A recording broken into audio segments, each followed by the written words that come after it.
All right. Well, welcome to the Awaken Beauty podcast. I am Cassandra, your organic beauty and endocannabinoid mentor. And today we have a very, very exciting show.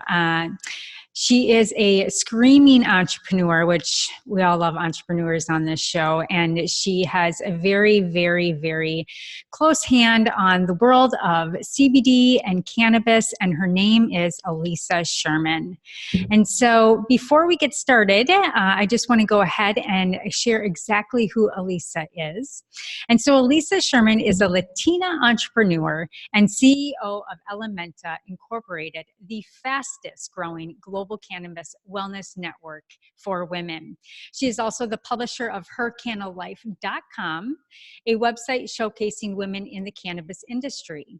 In the 1990s, Aliza started the first women-owned internet company, Cybergirl Incorporated, and the first worldwide internet marketing networking organization for women, Web Girls International.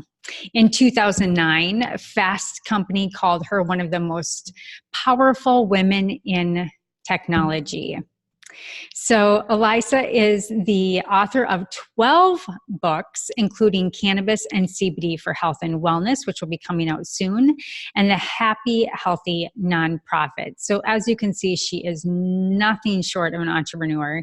And so I want to go ahead and welcome Aliza. Are you with us today? I am not only with you, I'm with you from Alaska. You are from Alaska, girl. How you ended up there is probably a part of your story. But I really, really, really love your entrepreneurial spirit. And I, live in Minnesota. You're in Alaska, both tundras to some degree, most parts of the year. both cold in the winter and dark. Mm-hmm. Yeah, we're coming out of that. So we got sunshine now. Absolutely. So being in Minnesota, we are a non-legal state for recreational. We do have medical use.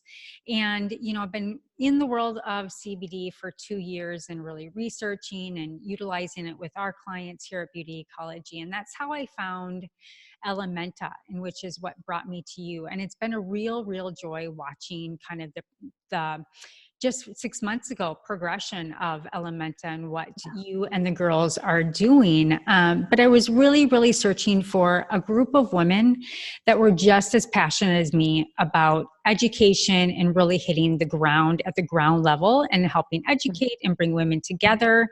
So there's a vast background that you carry. Since we're talking about cannabis today, maybe you can just talk a little bit about kind of some of your past and kind of how you ended up stumbling into cannabis to begin with. Well, my past is very not checkered, but very varied. But by the way, thank you for having me here. This is really exciting for me. So I started my career more in just regular business, and I did start the first woman-owned internet company. That was out of my hobby of getting online, and I was very interested in women's issues. And then I decided to keep on pursuing digital marketing. I was early on mobile marketing. I was early on social media. That was kind of my thing. Meanwhile, writing all these books about the internet and about business and about entrepreneurship, specifically for women. And fast forward to me looking at, well, how can I expand my digital marketing business? I decided to look at the fairly new legal cannabis industry as a place to possibly go and find new clients. And that was in 2016. So as I began to look for more information, I started a whole new LLC because I was kind of worried. I was like, am I going to get in trouble for getting into, even though I was just in marketing, I wasn't actually growing or selling. But I thought, wow, what if I get in trouble somehow? So I started a whole different entity. And that's when I started hercannalife.com. I was just meeting women in the industry, realizing they weren't getting a lot of press. And so I decided to start a website dedicated to profiling them. while I'm learning all of this, it suddenly occurred to me, wow, this could help me. So I hadn't really put two and two together that here is the cannabis industry selling the cannabis plant made newly legal in several states. Like, wow, I wonder if that would help me. So I was going through menopause. I had arthritis in my neck. I was in a lot of pain for over a year.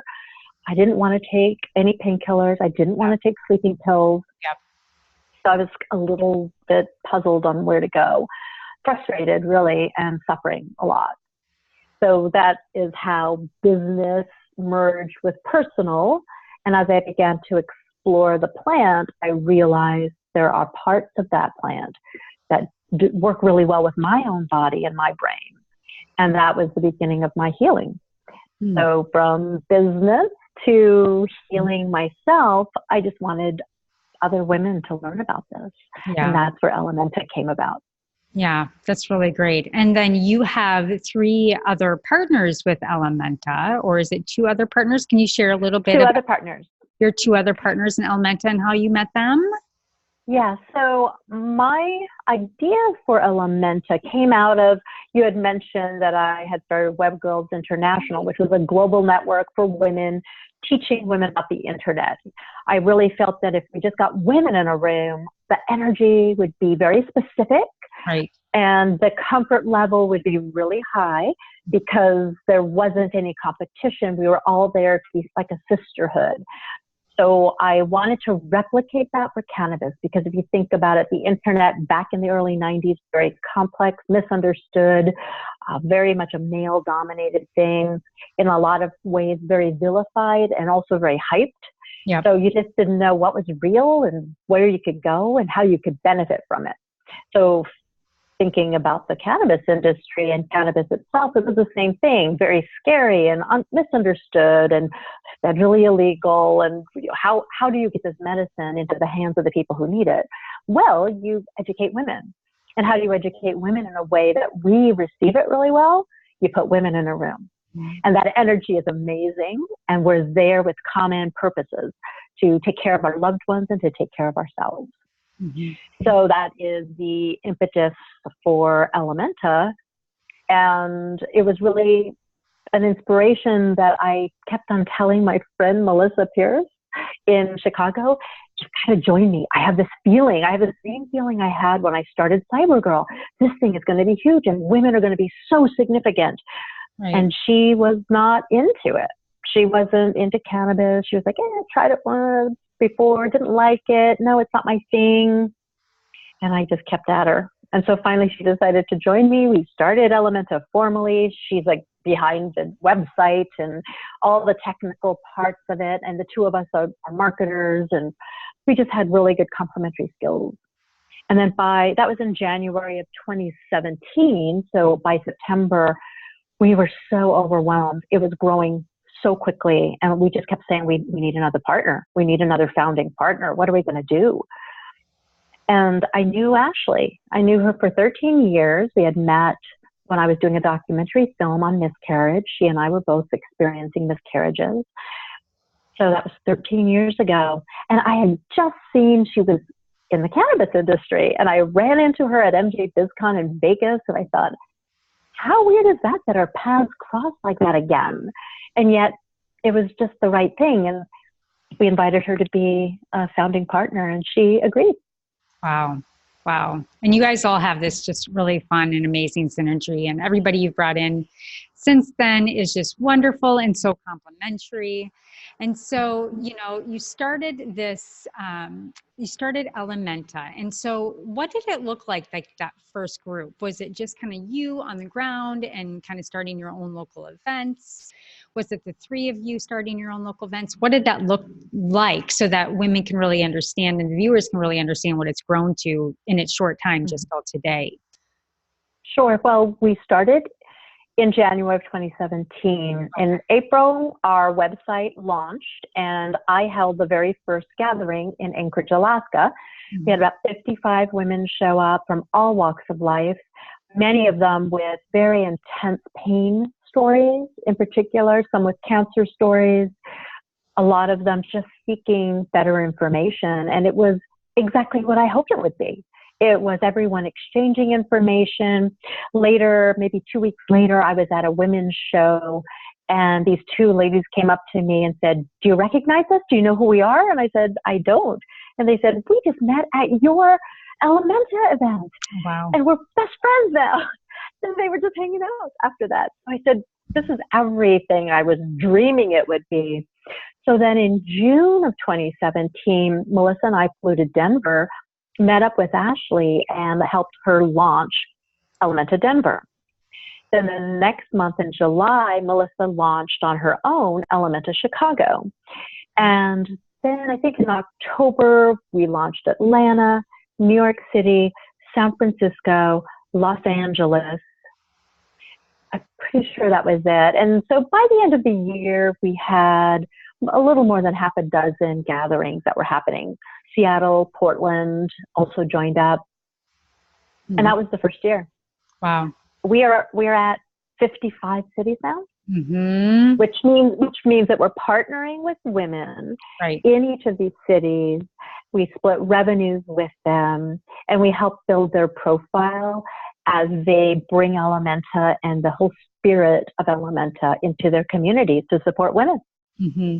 Yeah, I think it's really profound. We had our first event last month, and it was a ton of fun. More people showed up than I would have thought. But, you know, we're here to talk a little bit specifically about cannabis, CBD, and women today. And, you know, as these women join together, you're right, whether it was with the internet craze, whether it's anything, women carry an immense amount of energy when they get together. There's a very special element, nurture element, that when their hearts and our minds are in the right place, it can really explode. And so, you know, 25 women in our small space, and every single one of them could really kind of, we as much as you're a data girl, it was much of a data kind of collection with these women, and a lot of them were experiencing stress. Most of them were experiencing hormonal dysregulation, arthritis, much of the same issue that you had, just low-grade arthritis and inflammation. And so it's a lot of these kind of subchronic, whether it's autoimmune or inflammatory experiences women go through. And a lot of times, unfortunately, the data is more than men. There's a special place, I think, for cannabis and CBD and women. And that's why I think what you're doing has exploded so much, and why we're seeing it here in Minnesota and nationwide.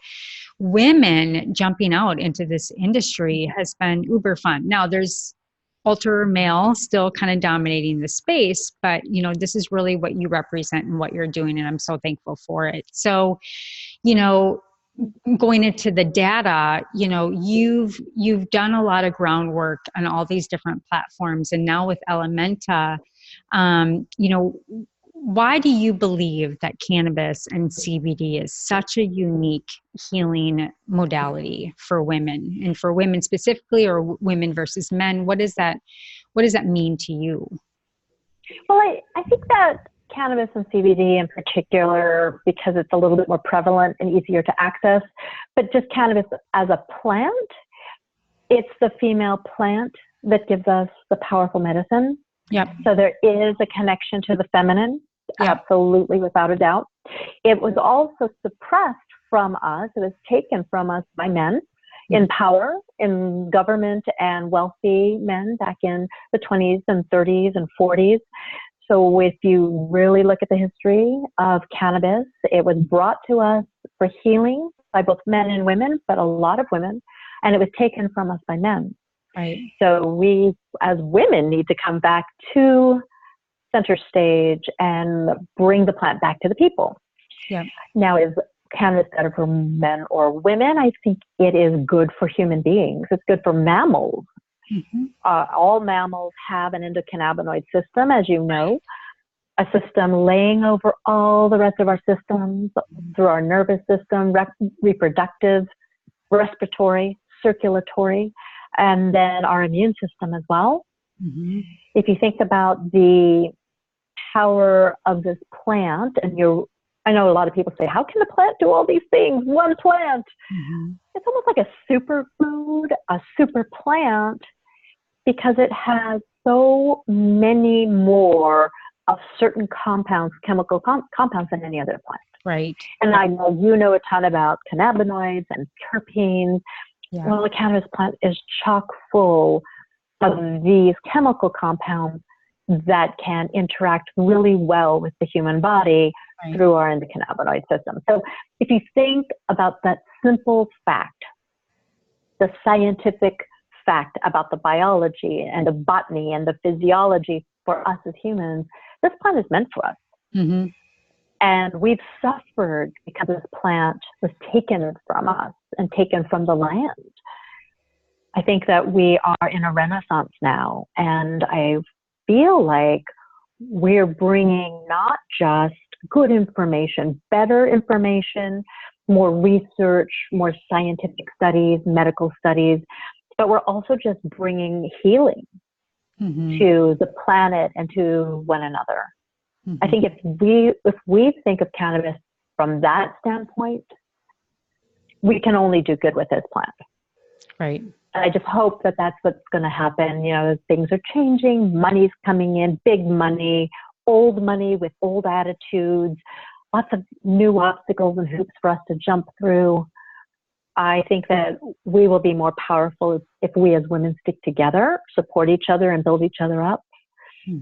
Because there's a new force coming into this industry that doesn't really appreciate everything I've just talked about. Say more about that force. What do you mean by that? Well, when the big money comes in, it's pharmaceutical companies, it's tobacco companies, it's male-dominated industries that are more looking at the bottom line instead of a triple bottom line. They don't care about people, they don't care about planet, they just care about profit. Yeah. And I'm not saying that's everybody, and it's certainly not a male versus female thing, but we've watched industries come in and just decimate land, decimate habitat, decimate our health. Yep. And so we have the ability to look at things a little more holistically. It's just whether or not we'll have the money and the wherewithal to sustain as all these bigger concerns come into the industry. Yeah. And I think that's, looking 2 years back, and I'm sure for yourself, why it was so exciting, because, I grew up in Southwest Minnesota, a very small town, a farming community, and it's so heartwarming to see all of these young individuals be so passionate about getting back into the farming industry. And aside from it being a medicinal compound, the chemical compounds that we can utilize, we have the textile industry. I mean, there's so many industries that really can flourish from the utilization of hemp. And so, there's just a very, very unique role that, as these small businesses have been able to work with the cannabis plant. I think it's somewhat of a fear for all of us that will happen. But, that's part of what Ellementa does. It's a part of what we as consumers can do when we're purchasing products, is to really understand who we're purchasing from, understanding the company, the CEO, how they farm, where they farm. There's many, many different hands of action that go on when we're just getting to the end product of one product. So, I think there's still a lot of room and play in that playground. So I think education right now, and that's part of what Ellementa and what a lot of people are trying to do, is really just be that arm of education. And so I think there's a lot out on the internet. There's a lot of studies, and thankfully now we have a lot more studies coming. But I find the cannabis plant and CBD just so, to your point, it is a female plant. It's so, when we talk about self-care and we talk about self-care with women, you can get on Instagram or Facebook or Pinterest and find all of these quotes, and it almost feels inauthentic for just everybody to have all this stuff screaming out self-care, because it's very personal to every single person and what that looks like. And CBD, it's anti-inflammatory, or it's calming, or cannabis for its sleep benefits, for, microdosing, all of those things. it gets us closer. It's not the end all be all, but it gets us closer to that sympathetic parasympathetic balance, to your point, the static compound that it brings. It just wants to bring the body back into balance so that you can have a better mental health, so that you can sleep at night, so you can get up in the morning and take care of your children. I mean, there's just so many elements where it's a tool, and it's a tool, I think, for the women in their journey of self-care, and whether, whatever that looks like for women, there's just so many uses in your daily life that you can use cannabis and CBD. Are there personal ways that you use it in your life and that it's really blessed you? Yeah, I think you're so right about there are so many aspects of self-care, and it is very individual. And I have to say, my previous book, not the current book that's coming out, which is Cannabis and CBD for Health and Wellness, but my previous book was called The Happy Healthy Nonprofit. And don't let the title throw you. It's not just about nonprofits or for people in nonprofits. It was about self-care. And we talked about, my co-author Beth Cantor and I talked about the 3 pillars of self-care being sleep, nutrition, and fitness. And if you had to start with one of them, you want to start with good sleep. Because sleep affects how you eat and process food. Sleep affects how motivated you are and energetic you are so that you could go out and work out. Sleep helps you heal, helps your body rest and heal, helps reduce inflammation. So sleep is a wonderful place to begin. And that's really where I started my journey. So for me, just a little bit of cannabis would help me sleep, help me stay asleep, because I had no trouble falling asleep. Some people do, some women especially do. And it could be stress related, or it could be menopause or perimenopause, hormonal related. Right. When you fall asleep, that's wonderful. But then when you wake up at 3 or 4 in the morning or 2 in the morning and you can't get back to sleep, it's horrible. So having that sleep throughout, that was one of the ways I started to use it. But then it's also a pain issue. So when you have chronic pain, you can't get to sleep or stay asleep. You can't get comfortable. The pain keeps you up. And then the pain also wears on you. It wears on your patience and your nerves, and it's just a terrible state to be in. No quality. No quality of life at all. And then everyone around you suffers too, because you're suffering, you're angry, you're irritated, and you really bring everyone down around you. Your energy is so terrible. So when you relieve pain, you can fall asleep and stay asleep better. When you relieve pain, you can get through a day without this darkness about you, without being dragged down or dragging others down around you. It lifts your mood. It lifts your spirit. So you become a better mom, a better partner, a better friend. You're better to yourself. So when you think about turning things around, people turn to pain pills, people turn to sleeping pills, or they turn to antidepressants. Well, what if you can do something that's more natural with less bad side effects? Right. That isn't going to be deadly, does not have within this plant the ability to kill you if you are an adult using it properly. It does not shut down the part of your brain that helps you breathe. So that to me says we've got a medicine that is safer than a lot of things out there, more natural than a lot of things out there, more well suited for our human bodies, and effective. Yep. Where's the downside? Yeah, there really is none. Yeah, I'm a part of Dr. Sulek's group, and he does a really, really great job of just bringing all of the latest research and studies and lays it all out, and he's just very, very brass tacks about what's going on in the industry with research. And they had the Patients Without Time cannabis seminar this weekend. I was watching different elements of that. And the individual who created methadone, right? So we have this opiate epidemic, and, most doctors will not get up and talk about cannabis or CBD, but he said, that specifically, and use the word M, marijuana and THC and cannabis is the only medicinal product that he has seen that works and has never killed anybody, and is it's non-lethal as far as a medicinal product. And that's pretty big for someone that's created methadone. Opiate epidemic, so stretching within the women's wellness and self-care industry, you can take a bath bomb bath with, magnesium salts. You can do vaping or, a little bit of vaping before you go to sleep at night to help you get to sleep. I have a client who takes R1000 when she gets up at night, kind of like you had said. It's when she gets up at night, 3 or 4 drops, she's down for the rest of the night. So your body's endocannabinoid system is changing at all times of the day, just like our endocrine system, and our cortisol is rising, should be rising in the morning and dulling at night. That's women. And then moving into women and self-care and like their elderly parents, right? So that's like another vast growing population demographic that's growing with cannabis, CBD use, et cetera, for pain, all of these different elements too. I had a client last night, and we're in Minnesota, and she learned how to make her own gummies. And who does she deliver her gummies to?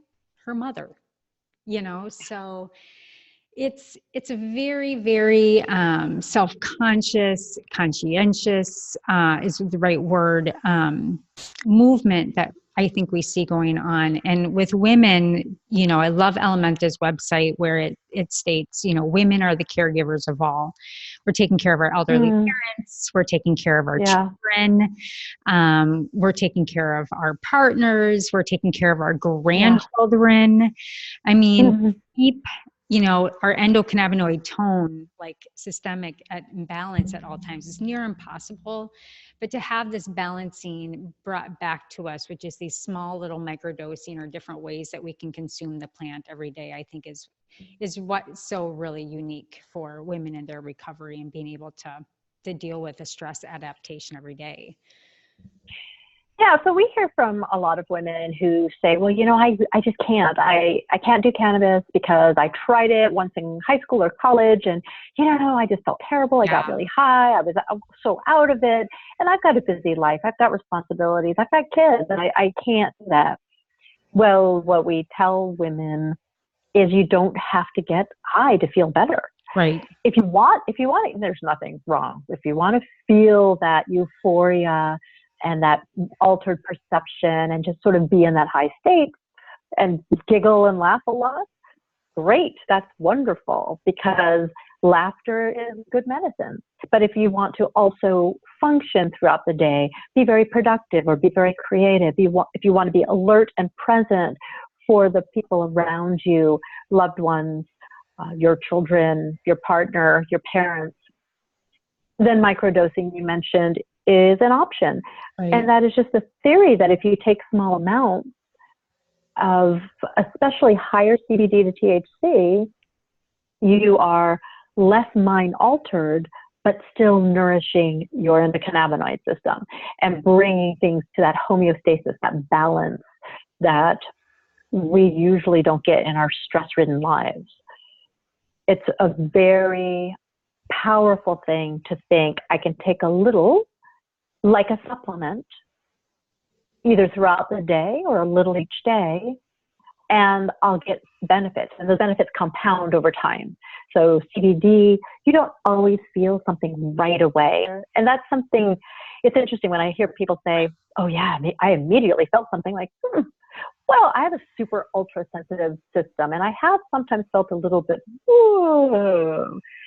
when I've taken some pretty powerful CBD.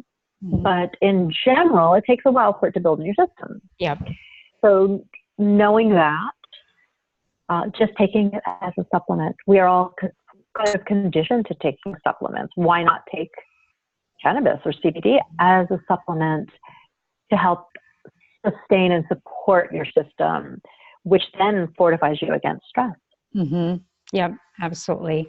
And I think, an interesting piece about CBD and cannabis, to touch point on the endocannabinoid system, you know, we've evolved with mammals. It's evolved over time. This is just really beautiful relationship. And, you know, cannabis isn't the only way that we can help our endocannabinoid system, you know, so, you know, we make it from fats. So making sure that we have a high fatty acid diet, and omega-3 is one way. Exercise can kind of trigger our anandamide. So that gives those endorphins out.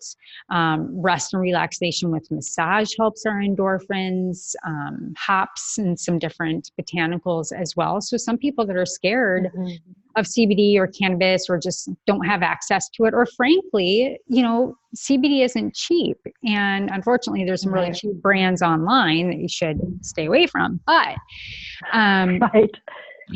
it's not cheap. And, you know, we do our best here, and I know others do, whether it's a subscription, to help people boost their endocannabinoid system. There are other ways that you can do it outside of CBD and cannabis. So that's really the other great thing about the plant, is you can step outside of the plant and boost your body in other ways. So, well, also you mentioned about not just our system, but the different plants.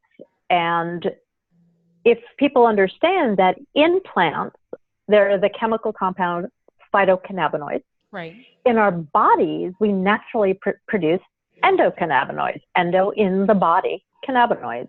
These were discovered during cannabis research, and scientists were trying to figure out, well, why does the chemicals in the plant affect the human body and brain so much and so well? And that is because we as humans are producing similar kinds of compounds. So you mentioned anandamide. Anandamide was also identified during cannabis research, but it's existing in our bodies, and it's our bliss molecule. That's what they call it. Anandamide is Sanskrit for bliss. So it's our bliss molecule, part of what you are calling also the endorphins, the hormones that are coming out of exercise, massage, and also taking certain kinds of foods or certain kinds of supplements. So cannabis is just part and parcel of all of that. It has been so vilified that it seems like a scary foreign thing. But if you think about echinacea, if anybody is taking echinacea, echinacea has a phytocannabinoid, and it interacts in the same or similar way as cannabis. But even things like black pepper, truffles, dark chocolate, cacao, they have phytocannabinoid-like substances that also interact. Any woman knows when you're PMSing or just feeling terrible, a little bit of dark chocolate actually does lift your spirits. It lifts your mood. It's because it's attaching in to our system and affecting it and releasing certain positive feeling hormones as opposed to the negative feeling hormones. So if you put it in that context, cannabis has compounds similar to chocolate, has compounds similar to it has limonene, which is in citrus fruits. It has linalool, which is in lavender. It has myrcene, which is in mango.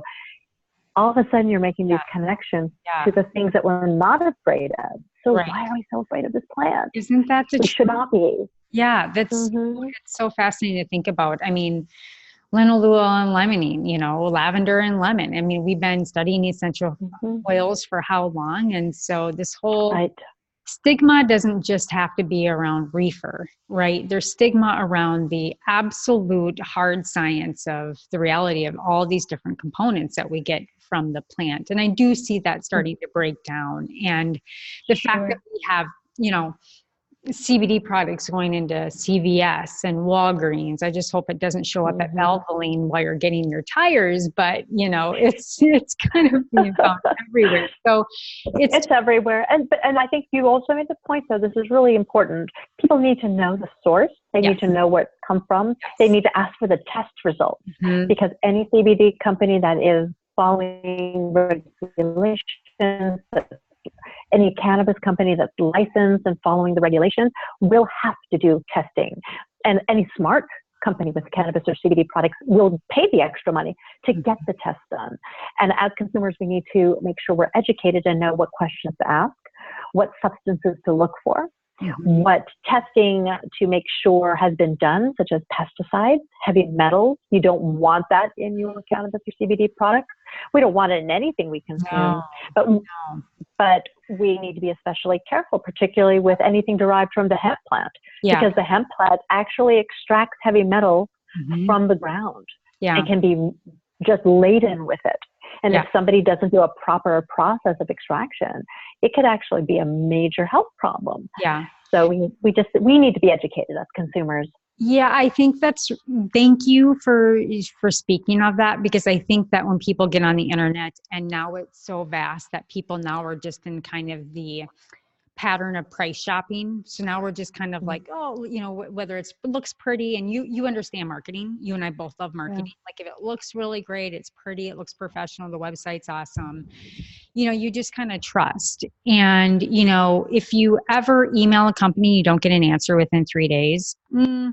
Or if you ever email a company and they don't want to share or can't fully share information, walk. There are plenty of incredible companies doing the right thing and spending the money on testing. And I know firsthand, when I first started looking for a CBD and a cannabis provider and formulator, when I landed with Scott, I said, Scott, prove to me yours is the best, and so I literally probably brought 30 to 40 different companies to him, and probably drove him nuts, but he was patient with me and educated me on all the different ways that people nuance and kind of slide across, not fully explaining what is in there. For instance, hemp extract, how much active CBD cannabidiol do you have in that hemp extract?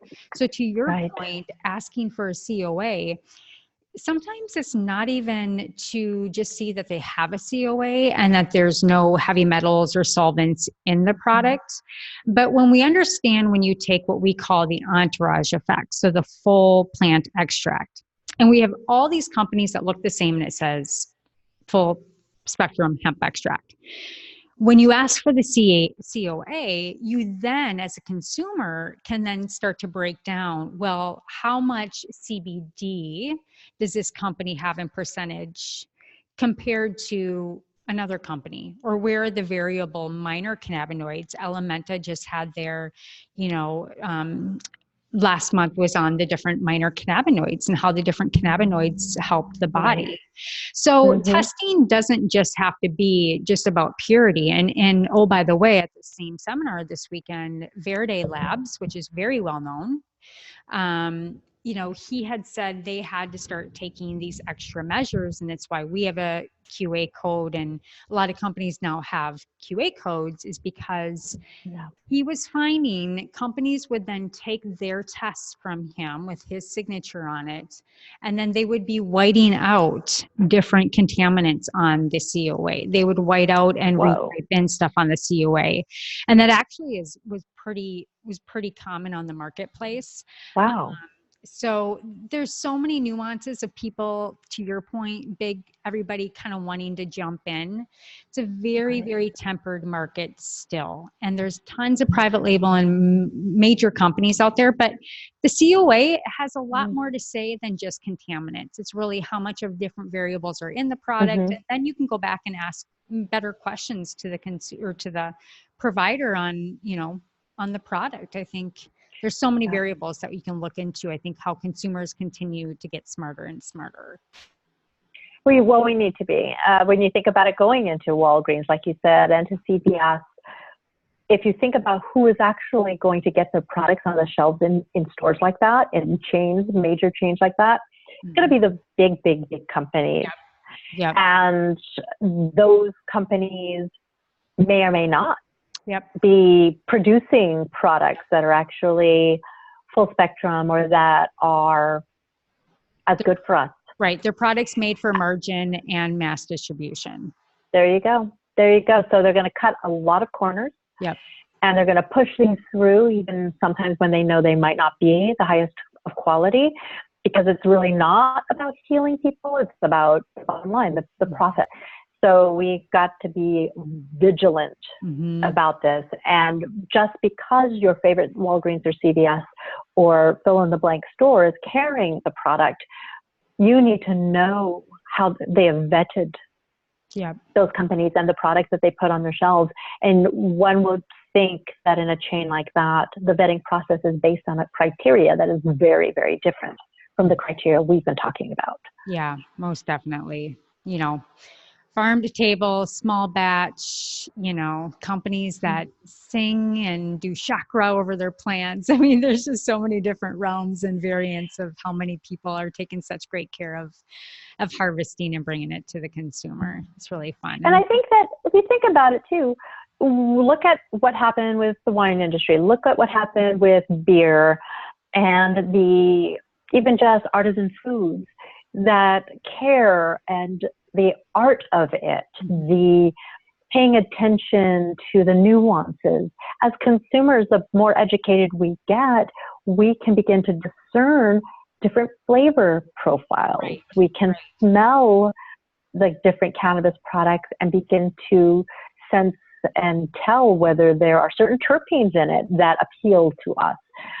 We will find growers who are producing then products that are more nuanced, are richer in certain cannabinoids or certain terpenes that aren't just a wholly manufactured chemistry experiment, but really done with a lot of mindfulness. And I look forward to that kind of environment and that kind of cannabis industry. Yeah. The artisanal strains and the artisanal, the small batch, the micro productions. Right. I think that's where we would really find not just good medicine, but overall a more pleasurable experience. Yeah, I'm so excited about that. There's so much fun. I wish we could be in the biology lab, like CBG, CBG is really, really great for women and bone health. I mean, there's just so many cool attributes of all the different minor cannabinoids that I find just as exciting than just THC and CBD. Yeah. So we're just at the beginning. Okay, so you have to tell us about your book.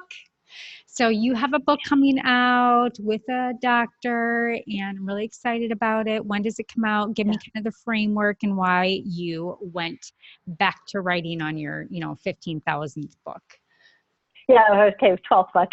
Okay, 12. So this one is co-written with Dr. Junella Chin from New York. She is a phenomenal medical doctor. She's an osteopath, I believe, and is very knowledgeable, has patients. She is treating patients with cannabis. Her stories of some of her patients, all very anonymous, of course, are told in our book, and it's amazing, the process, because it's not a simple process. It's not, oh, let me give you this prescription, and now it's going to sort of cover up everything, and you'll think you're feeling better. It is very much fine-tuning, and it's that individualized process that she goes through with each patient, and we talk about that process in the book. So the book, Cannabis and CBD for Health and Wellness, really addresses everything from the history of why it was made illegal, prior to that, how it was being used medicinally, and then all the way through, how do you choose a dose that works for you? How do you know what strain might work for you? What cannabinoids should you be looking for, and what do they each do? What about the terpenes? Just a simple breakdown of each element of cannabis, and then how you use that knowledge to find the right medicine for you. So this book it's also a beautiful book. It's got lots of photographs in it. It's meant to be the book that you refer to all the time as you explore cannabis for health and wellness, or explore CBD for the same. That's great. And when is it going to launch? So the book is out in June, and we'll be embarking on a book tour in the month of June, hitting the West Coast and the East Coast, New York City, Boston, Washington, D.C., San Francisco, Los Angeles, San Diego, and a lot of spots in between. Wow. And it's really, to me, one of my favorite books. The Happy Healthy Nonprofit was an amazing book. I just wish it could have been The Happy Healthy Person, because that was what that book was about. Yeah. But this is my chance to have a book that is really about the happy, healthy person. That's great. It sounds so wonderful. I can't wait for it to come out and support you. And also Yeah. another question, you've been, an entrepreneur and you've been in the cannabis industry long enough. Like where do you personally see kind of the next step, whether that's with Ellementa and where Ellementa is going to be continually kind of reaching into, and any shifts or changes that you see coming, or industry at large? Kind of what do you see ahead? Well, when we started Ellementa, we were convinced, I was convinced, and I convinced Melissa, who believed me and saw the same thing. And then Ashley came on board, and we were all convinced that women are important and to the equation of cannabis becoming legal everywhere and becoming available to all. So that is a major piece of it. We've seen now in 3 years that women are a major component here, that women are the best consumer for any brand to try to reach. Since if you tell a woman about a great product and she tries it and likes it, she'll tell dozens of her friends about it. She'll bring it into her home, put it into her medicine chest, and now everyone in the household is able to benefit from it. So you tell one woman and you're already telling dozens of people. It's just that simple, that equation. Now all these studies come out saying women and boomers, that's going to be the next big thing. Well, we know that. Yeah. We're living it. That's us. That's what Ellementa does. Yeah. I see Ellementa will be global. Ellementa is going to bring more women together to start this movement. And we work with men. It's not like we are excluding men. We're just addressing women's lives, women's health, women's issues. Again, because we're the epicenter of care of all of those around us. And more than anything, we need to take care of ourselves. Yep. I think that the money that's flowing right now, it's still going to mostly male-dominated companies. But I do see a lot of women coming into the space with money to invest in women with businesses. We're in our first fundraising round and talking to both men and women.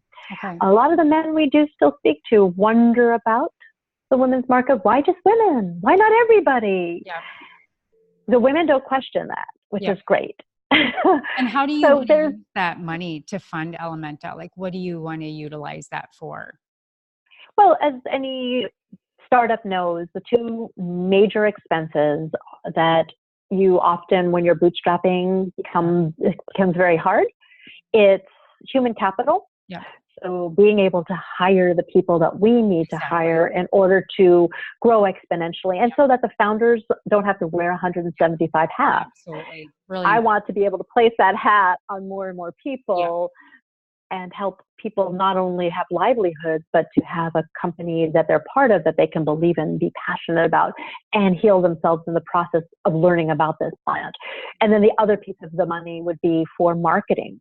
It's great to be first mover. We have first mover advantage. We were the first global network for women, teaching women about health and wellness aspects of cannabis. We're the experts on women, cannabis, and health. Right. But lots of people are coming into the party now. Yeah. Some people who were focused on a different aspect are starting to shift because they see the women's market is such an interesting, coveted market. Right. In order to maintain that advantage we have to market, and market in a big way, market more mainstream. Yep. It's really startup 101. It is. Yeah, it really is. And it's super fun to be a part of. And I know that you guys will get there. What's great is that, you've created enough salience that you're respected enough that people now are able to come to you, and say, we want to help you. We want to be involved with Ellementa, so congratulations to you. And, I do believe men are starting to see the value that women bring, not only to business at large, but they're waking up to the power that women have behind the cannabis industry. And so, congratulations. I agree. And I have to say that partnering with men, partnering with women on projects, I do find any man who had a feminist mom from the 60s and 70s is a different kind of guy, and he gets that. Yeah. A lot of the sort of not to be stereotypical, but sort of the hippies Right. who embraced the plant way before we did, who pioneered cannabis as medicine, who were growing it, who were farming the land, and who went to jail, frankly, for this plant. Those who have paved the way, men and women, but lots of guys, and they love what we do. They think it's fantastic. They understand, they get it. It takes all of us. It doesn't just take men, just doesn't take just women. It takes all of us together as human beings on this planet to change the way the world sees this plant and to bring it back to earth and to people.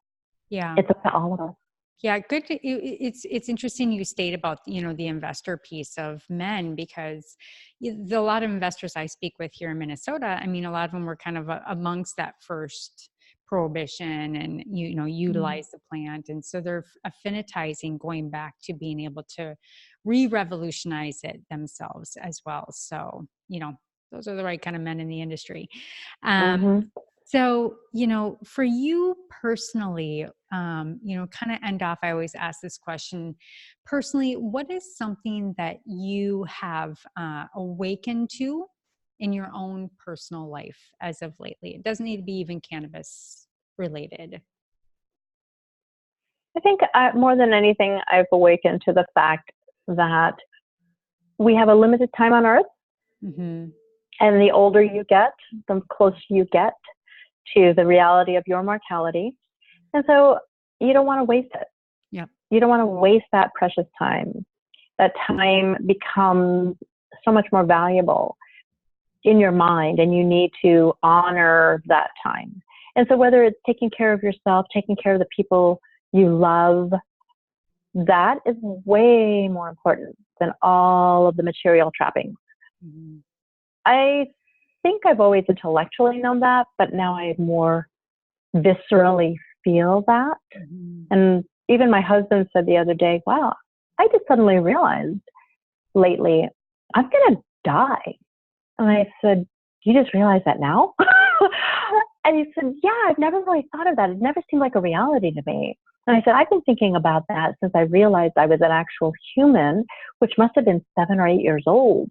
Yeah. I've always been driven by a fear of death. Yep. And so I am trying now to be more driven by a celebration of life.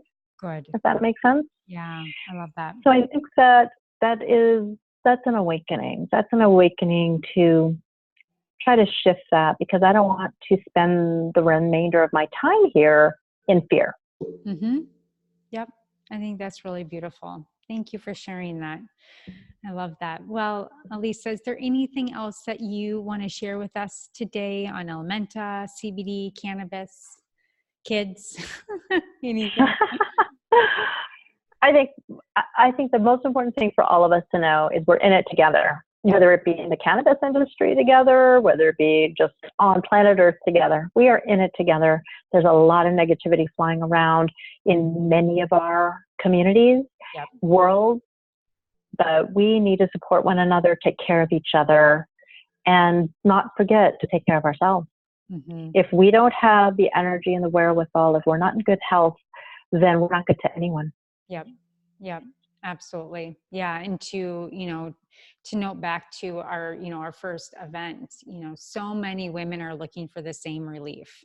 So the more that we can all come together, support each other, support our experiences and what's worked for us and what's not worked for us, and help each other kind of cut the fat on getting to where we want to go faster. And that is feeling great, sleeping at night, being able to be more present in our lives so that we can love those in front of us and serve those in front of us. I always think about Maslow's highest hierarchy of needs, and that we have shelter, we have good nutrition, we have relationships in our life, we have a job that we love. There's this whole transgression that to be in our highest state of health. And we all, I think, are in the pursuits of that every day. So thank you for sharing that. And one last thing is, where can everyone find you and Ellementa?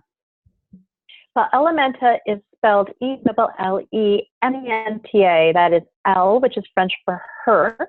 Menta, Spanish for mind, her mind. That's actually what it stands for. So It's Ellementa Woman, singular, on Instagram, Twitter, Pinterest, Facebook.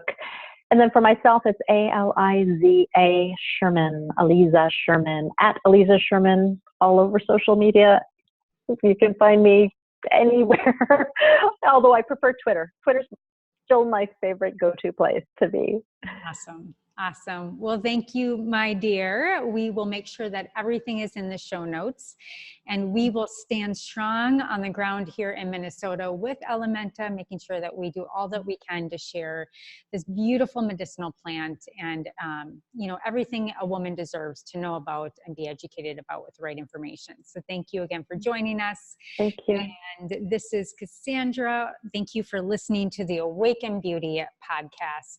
Make sure you subscribe to any area that you listen to your favorite podcasts on, and leave a possible 5-star and a comment, but don't just leave your comment. Please just leave your grasping aha, your takeaway, so that you can not only kind of remember kind of what you captured from the episode, but to also reinvigorate another woman and to listen to that episode herself. So thank you again. And until next time, stay sane, get sleep, and bring your sexy back.